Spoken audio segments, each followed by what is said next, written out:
নমস্কার বন্ধুরা, কেমন আছো সবাই? আশা করি সবাই ভালো আছো। তো আমিও ভালো আছি। তো বন্ধুরা, আজকের মুরগির মাংসের পাতলা ঝোল করে তোমাদেরকে সেই রেসিপিটা শেয়ার করে দেখাবো অত্যন্ত সহজ পদ্ধতিতে। তো দেখো, আলুটাকে আমি প্রথমে ভেজে রেখেছি হলুদ গুঁড়ো দিয়ে। আর মাংসটা কিন্তু আজ ম্যারিনেট করে নিই, ধুয়ে পরিষ্কার করে জল ঝরার জন্য রেখে দিয়েছি। আর এই যে দেখো, কড়াইতে আমি সর্ষের তেল দিয়ে দিয়েছি। সর্ষের তেলটা গরম হয়ে গেলে ওর মধ্যে গোটা গরম মশলা দিয়ে আর দুটো তেজপাতা আমি ফোড়নে দিয়েছি। দিয়ে ওটাকে ভালো করে ফ্রাই করে নিয়ে তারপর আমি পেঁয়াজ কুচিটাকে দিয়ে দিয়েছি। তো পেঁয়াজ কুচিটা দুটো মিডিয়াম সাইজের পেঁয়াজ ছিল, সেটাকে কুচিয়ে নিয়ে এর মধ্যে দিয়ে দিয়েছি। দিয়ে বেশ ভালো করে একটু ভাজা ভাজা মতো করে নেব, নিয়ে বেশ নরম মতো হয়ে যাবে, তারপরে আমি মশলাগুলো এর সাথে অ্যাড করব।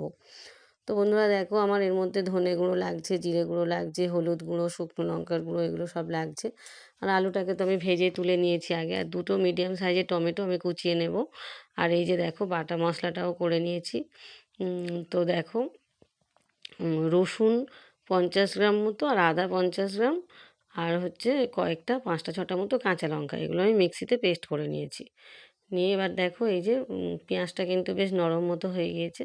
তো এবার আমি একে একে মশলাগুলো এর মধ্যে দিতে থাকবো। তো বন্ধুরা, অত্যন্ত সহজ পদ্ধতিতে কিন্তু আমি এই মুরগির মাংসের ঝোলটা করেছি। খুবই পাতলা করেই করেছি, পাতলা ঝোল মতো করেছি এটা। তো দেখো বন্ধুরা, 2 চামচ মতো আমি হলুদ গুঁড়ো দিলাম, আর 2 চামচ মতো শুকনো লঙ্কার গুঁড়ো এর মধ্যে অ্যাড করে দিলাম। দিয়ে ভালো করে মশলাটাকে আমি ভাজা ভাজা মতো করে নিলাম। তারপরে এর মধ্যে আমি ওই যে বাটা মশলাটা অ্যাড করে দিলাম। তো আমি আবারও বলছি কি কি বেটেছিলাম।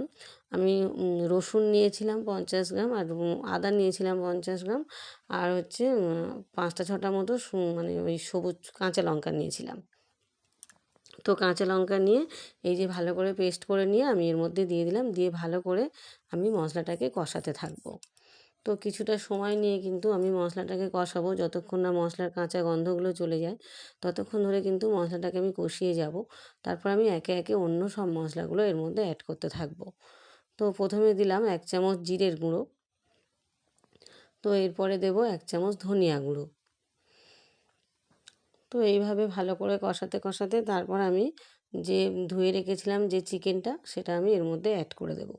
তো বন্ধুরা, এত সহজ পদ্ধতিতে আর খুবই কম উপকরণ দিয়ে পাতলা ঝোল, এই ঝোলটা কিন্তু ভীষণ সুন্দর কিন্তু খেতে হয়। তো এই ঝোলটা ভীষণ, মানে আমার 2 মেয়ে ভীষণ পছন্দ করে, আমার হাজব্যান্ডও পছন্দ করে। পাতলা ঝোলটাই ওরা পছন্দ করে, কষা কষা মাংসর থেকে ওরা এই ঝোলটাই বেশি পছন্দ করে। তো দেখো বন্ধুরা, 1 চামচ চিনিও এর মধ্যে দিয়ে দিলাম। চিনিটা দিলে বেশ ব্যালেন্সটা ভালো হয়। তো চিনিটা দিয়ে ভালো করে আমি মশলাটাকে কষিয়ে নিলাম। এই যে দেখো, মশলা কষানো কিন্তু আমার হয়ে গিয়েছে, তেলটা ছেড়ে ওপরে উঠে এসেছে মশলা থেকে। তেলটা যখন ছেড়ে ওপরে উঠে আসে তখনই বুঝতে হবে যে মশলা কষানো আমার হয়ে গিয়েছে। তো এবার আমি এর মধ্যে যে চিকেনটাকে ধুয়ে রেখেছিলাম পরিষ্কার করে, সেটাই দিয়ে দিলাম। আজকে আর ম্যারিনেট করে রাখিনি, অন্য সময় টক দই, হলুদ গুঁড়ো, লঙ্কার গুঁড়ো, সর্ষের তেল দিয়ে ম্যারিনেট করে রাখি। আজকে কিন্তু ম্যারিনেট করিনি, এমনিই দিয়ে দিয়েছি। তো দেখো, এবার চিকেনটাকে দিয়ে এর মধ্যে আমি টমেটো কুচিটাকেও অ্যাড করে দিলাম। টমেটো কুচিটা দিয়ে বেশ ভালো করে কিন্তু কিছুটা সময় নিয়ে কিন্তু আমি এটাকে কষাবো, অনেকটা সময় নিয়ে। আর ওভেনটাকে কিন্তু আমি মিডিয়াম টু লো ফ্লেমে দিয়েছি। দিয়ে খুব ভালো করে কিন্তু এটাকে আমি কষিয়ে নেব সময় নিয়ে। তো এবার আলুটাকেও আমি দিয়ে দিলাম। তো অনেকক্ষণ কষানোর পরে দেখব টমেটোটা কিন্তু পুরো এর মধ্যে মিশে গিয়েছে, একদম গলে গিয়েছে। তো দেখো বন্ধুরা, আর পাশেই আমি গরম জল কিন্তু বসিয়ে দিয়েছি। পাশের কড়াইতে গরম জল বসিয়ে দিয়েছি। তো এটাকে কষিয়েই আমি ওই কড়াইতে দিয়ে দেবো। দিলে ওই কড়াইতেই কিন্তু তরকারিটা হবে। তো দেখো বন্ধুরা, এই যে বেশ সময় নিয়ে বেশ কষাচ্ছি, অনেকক্ষণ ধরে কষাচ্ছি। তো এর মধ্যে সব কিছুই দিয়েছি। তো শুধু যেটা আমি ম্যারিনেট করে রাখতাম সেটাই করিনি, যেটা টক দই দিয়ে ম্যারিনেট করতাম সেটা আজকে আর করিনি। আজকে খুব সিম্পলভাবে, খুব সহজ পদ্ধতিতে করেছি। এই যে দেখো, পাশে গরম জল, এই জলটা যখন খুব মানে কড়া গরম হয়ে যাবে তখনই আমি এর মধ্যে এই চিকেন কষাটা ওর মধ্যে দিয়ে দেবো। তো যেহেতু আমি ঝোল ঝোল করবো, তো আমি ওই জন্য জলটা একটু বেশিই দিয়েছি, কারণ আমার 2 মেয়ে, আমার হাজব্যান্ড, আমি নিজেও, আমার হচ্ছে চিকেনে মানে মুরগির মাংসের ঝোলটাই ভালো লাগে। কষার থেকে আমরা ঝোলটাই বেশি পছন্দ করি। তো সেই জন্য এই যে কষিয়ে এবার ওর মধ্যে অ্যাড করে দেব।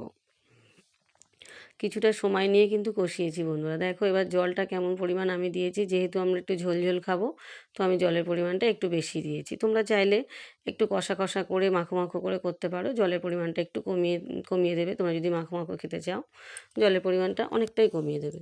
তো দেখো আমি একটু জল বেশি দিয়েছি ঝোল খাবো বলে। তো এবার আমি এটাকে ঢাকা দিয়ে দেবো আলুটা সেদ্ধ হওয়ার জন্য। কষানোর সময় কিন্তু অনেকটাই সেদ্ধ হয়ে গিয়েছে, তো সেই জন্য খুব বেশি কিন্তু ঝোল কিন্তু মরবে না, কারণ কষানো অনেকক্ষণ সময় নিয়ে কষিয়েছি। তো মাংসটা আর আলুটা কিন্তু অনেকটাই সেদ্ধ হয়ে গিয়েছে। তো এই যে আমার দুই মেয়ে একটু আমার কাছে এসেছে, গল্প করছি আর হাসছি। তো ওরা বলছে, মা তুমি রান্না করো, আজ তোমার একটু ভিডিও তুলে দিই। তো আমি বললাম ঠিক আছে দে। তো ওরা ভিডিও তুলছে আর আমার সাথে গল্প করছে, আর এই 3 মা মেয়ে মিলে গল্প করে করে রান্না করছি। তো দেখো এই যে মাংসটা কিন্তু আমার পুরো রেডি হয়ে গিয়েছে। আমি তো এমনই ঝোল ঝোল রাখবো। আলুটাও সেদ্ধ হয়ে গিয়েছে, মাংসও সেদ্ধ হয়ে গিয়েছে। তো এবার আমি এর মধ্যে ধনেপাতা কুচিটা দিয়ে দিলাম। একটু ধনেপাতা কুচি দিলে ভীষণ সুন্দর কিন্তু টেস্ট হয়। তো এই যে ধনেপাতা কুচি দিয়ে দিলাম, এবার আমি একটু গরম মশলার গুঁড়ো ছড়িয়ে দেবো, দিয়ে এটাকে আমি নামিয়ে নেব। তো দেখো বন্ধুরা একটু ঝোল ঝোল রেখেছি, কারণ এই ঝোলটা আমার ভীষণ মানে ভালো লাগে খেতে। আমার হাজব্যান্ডও খুব ভালোবাসে, আমার 2 মেয়েও ভালোবাসে। তো এবার আমি ঝোলটাকে নামিয়ে নেব। দেখো বন্ধুরা কি সুন্দর দেখতে হয়েছে। আমি কিন্তু কাশ্মীরি গুঁড়ো লঙ্কা ব্যবহার করি না, তাও দেখো কি সুন্দর লাল লাল হয়েছে তরকারিটা। তো খুব সুন্দর কিন্তু দেখতে হয়েছে আর দুর্দান্ত খেতে হয়েছে। তো পাতলা করে মুরগির মাংসের ঝোল কিন্তু আমার পুরো রেডি। দেখো এবার আমি নামিয়ে নেব। তো বন্ধুরা আমার ভিডিও যদি তোমাদের ভালো লাগে তাহলে একটু লাইক কমেন্ট শেয়ার করে দিও। আমার সবই ঘরোয়া রান্না, সিম্পল রান্না, একদম সহজ পদ্ধতিতে। তোমরা যারা আমার ভিডিও দেখো তারা জানো খুব সহজ পদ্ধতি আমি রান্না দেখাই। তো সবাই ভালো থেকো।